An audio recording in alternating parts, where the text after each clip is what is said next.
ગુરુજનો તેમજ મારા વાલા વિદ્યાર્થી મિત્રો, આપ સૌને મારા નમસ્તે. આજના આ પ્રજાસત્તાક દિન નિમિત્તે હું તમને વ્યસન મુક્તિ વિશે કહેવા માંગુ છું.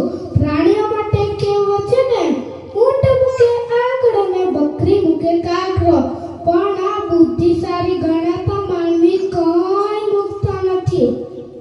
ગુટકા, સિગરેટ, દારૂ જેવું ઝેર પણ પીવે છે. સિગરેટના દરેક પેકેટ પર છાપેલું હોય છે, સિગરેટ પીવી શરીર માટે હાનિકારક છે.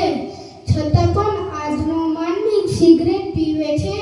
સિગરેટ કહે, તું સામેથી આવ્યો છે ને, થઈ જા મારો ગુલામ.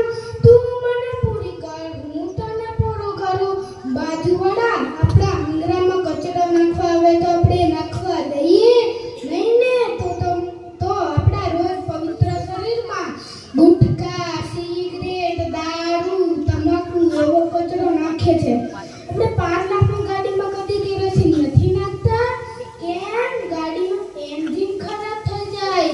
5 લાખની ગાડીની એટલી ચિંતા છે તો તમારા રોજ પવિત્ર શરીરમાં ગુટકા, સિગરેટ, દારૂ એવો કચરો નાખશે તો અંદર જઈને છોડશે ખરું?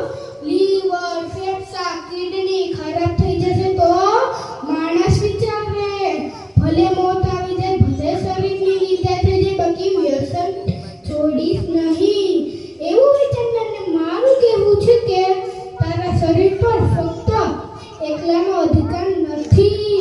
તને મોટો કર્યો તારા માતા પિતા, છોકરા, પત્ની બધાનો અધિકાર છે.